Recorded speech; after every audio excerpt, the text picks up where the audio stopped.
Hello and welcome to this first talk about Tchaikovsky Symphony no. 4 in F minor. I've called this talk Cherchez la femme because I quite like the phrase. It means look for the woman, and it's an interesting place to start when we're talking about this symphony. Now, the symphony is written in a year for Tchaikovsky that was very momentous, 1877. But before I get on to talking about why the symphony was written and what was happening in 1877, I want to introduce you to the first of our women. And this is Nadezhda von Meck. Now, as I say, it's the French saying, Cherchez la femme. The idea of that is that if you want to understand why somebody's doing something, it's a very traditionally sexist French thing, this, but you look to see who's the woman behind it. Now, another saying that we have nowadays is follow the money.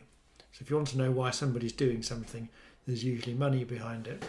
Nadezhda von Meck was the money behind Tchaikovsky. And so she's born in 1831 and she dies in 1895. Fairly standard lifespan for the time. She's born into a wealthy family, so she's used to comfort and she's educated in the arts and the sciences, but she gets married very young. She's 16 when she gets married. Again, that's not very unusual for the 19th century, but obviously to us that is young. And she married this man, Carl von Meck, and he was an engineer and he didn't have much money. So we can only assume that it was a love match. It wasn't something that the family put her up to. She married him because she loved him. But that did mean that they started their married life living pretty well in poverty. And that must have been a very weird experience for her, seeing that she'd been brought up by this wealthy family. Anyway, he obviously had something about him because he became a railway tycoon.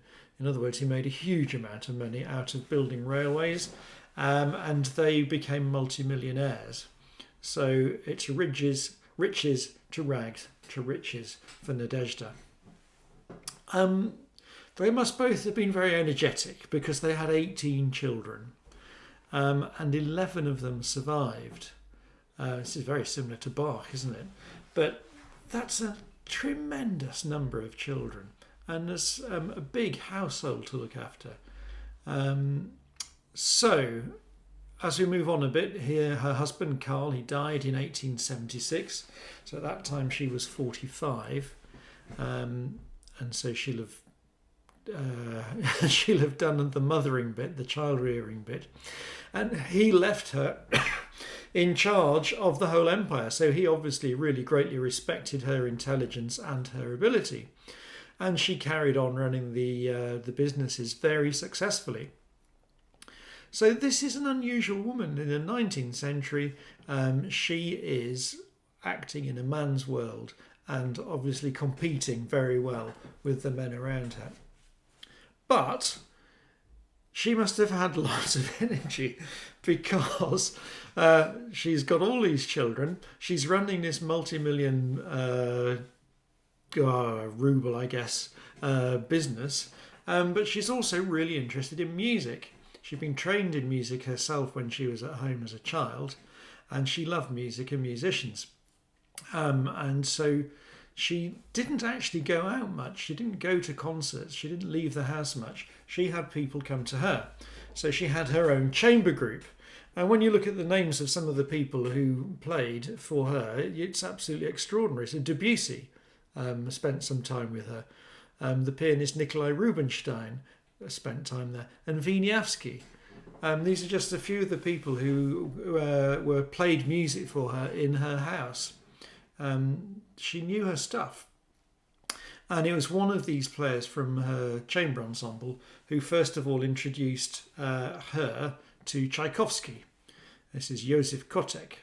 I think he was a violinist, and initially he just asked Tchaikovsky to do some arrangements, but Nadezhda liked Tchaikovsky's music, and they formed a relationship. It's a very unusual relationship. They never met. So the relationship was conducted entirely by letter. And what she tried to do, in fact, what she did, was she paid him money every year so that he was free to compose. At the time that she started paying the money, he was teaching at the conservatory, and this enabled him to give up teaching. And for 14 years, he just lived off the money that she paid to him. And they indulged in this correspondence, so they're writing letters to each other the whole time, and they address each other very much as equals. This is not a sort of master-servant thing, and Tchaikovsky in no way looks down on her intellectually or musically. They talk to each other as musical equals and as friends on an equal level. So that's the first woman, a very important woman to Tchaikovsky, because she gave him freedom. So let's have a look at 1877, because that's pretty well when she started giving him this money. So that, as I say here, was a momentous year for Tchaikovsky. That was a good thing that happened in the year. A thing that was less good for Tchaikovsky was that he got married. Now, basically, he wasn't the marrying kind. And the marriage, as two people living together, lasted for 2.5 months. Not very good. This is now very well documented that Tchaikovsky actually was homosexual, and that he'd entered into the marriage thinking that she, his wife, understood that this was not going to be a relationship in a traditional married sense. She didn't understand that, and it was just an absolute no-hoper from the start. So he left. And he never blamed her for the fact that the marriage didn't last. I think he just took that on, the responsibility on himself. But he got into a terrible emotional state about it. He basically couldn't bear being in the same place as her. And his response to that was really just to run away. So, yeah, as I say here, he was fortunate that he had Nadezhda's allowance, and that gave him freedom. So he left. He left Russia. In the first instance, he left for a year, and actually over the next 7 years, he spent a lot of time outside Russia, and not really mixing with many people at all. He kept his distance from friendship and companionship, and largely lived by himself. But in this year, 1877, where he's going through all this terrible stuff and he's travelling around, he's left Russia, he also manages to write a lot of music. So he completes Eugene Onegin, which is an opera, a very big opera, the violin concerto, which, as you know, is a big piece, and the Fourth Symphony. So that is a productive year by anybody's standards. Now then, the great thing for us, looking back on Tchaikovsky, is that we've got all this correspondence that he had with Nadezhda von Meck. And I've got here a quotation from a letter that he sent her in February of 1878, so shortly after he'd completed the symphony. And actually, he did dedicate the Fourth Symphony to her. It's dedicated to a dear friend, and the friend is her. So he says, "You asked me whether there is a definite programme to this symphony. Usually, when this question is put to me about a symphonic work, my answer is none. Indeed, this is a difficult question to answer. How can one put into words the intangible sensations which one experiences when writing an instrumental work without a specific subject? This is a purely lyrical process. This is, fundamentally, an unburdening of the soul in music, with its essence distilled into sounds, in the same manner in which a lyrical poet expresses himself in verse. The only difference is that music has much more powerful means and a more subtle language with which to express thousands of different emotions and frames of mind."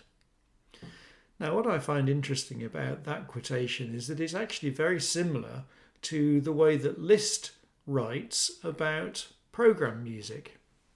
In other words, Liszt saw music as a way of poetically expressing emotions.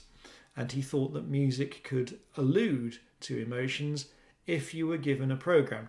And what do we mean by a program? In this case, what Liszt was talking about is that there are some words written down for the audience to tell them what the piece is about, to sort of get their minds in the right area or in the right frame of mind so that they can follow what the composer is trying to say. And so literally it would be in the program, a program note, program music, this is what it's about. And the way that this works for the listener is you have the program first and then you have the music.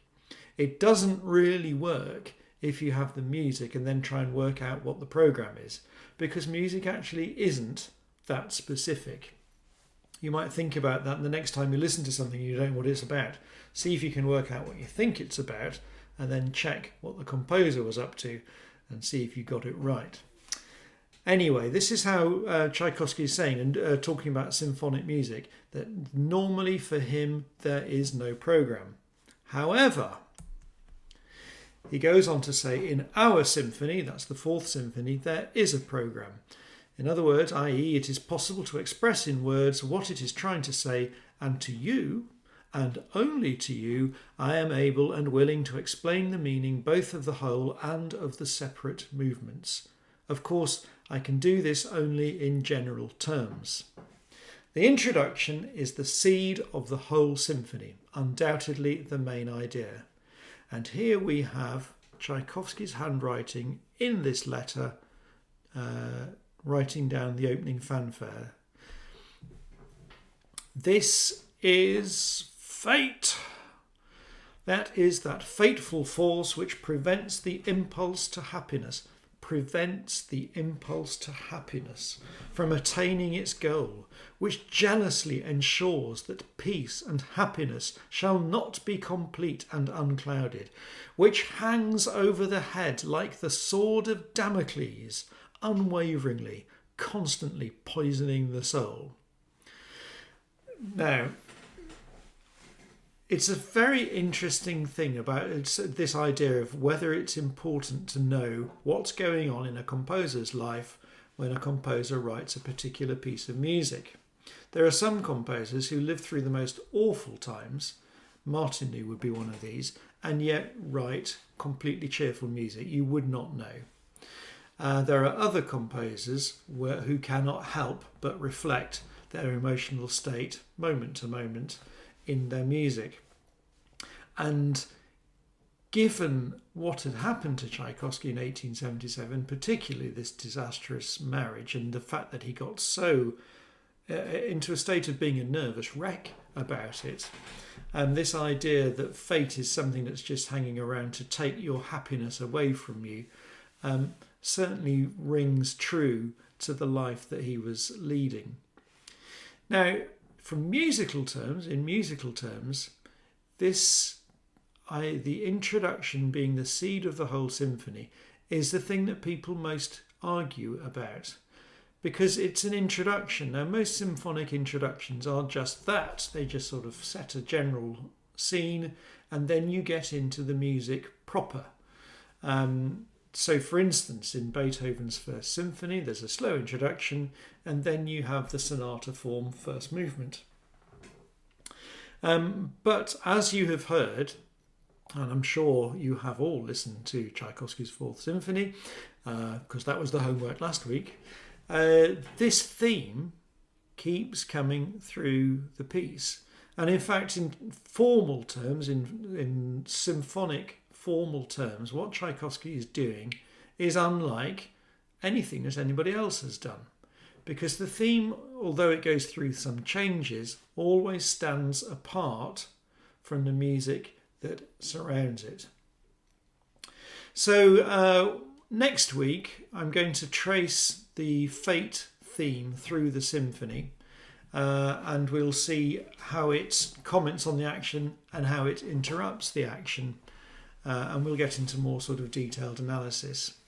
In the meantime, it's probably a good idea to just listen to the piece once again.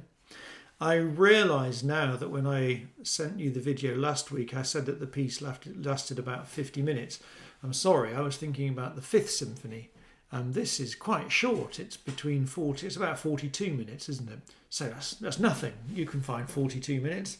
But as you're listening to it, follow the Fate motive and hear how Tchaikovsky varies it. I mean, it's not always starting on an A flat. It's not always the same intervals. But also think about what's the effect of that Fate theme. And next week we will follow the Fate. Thank you.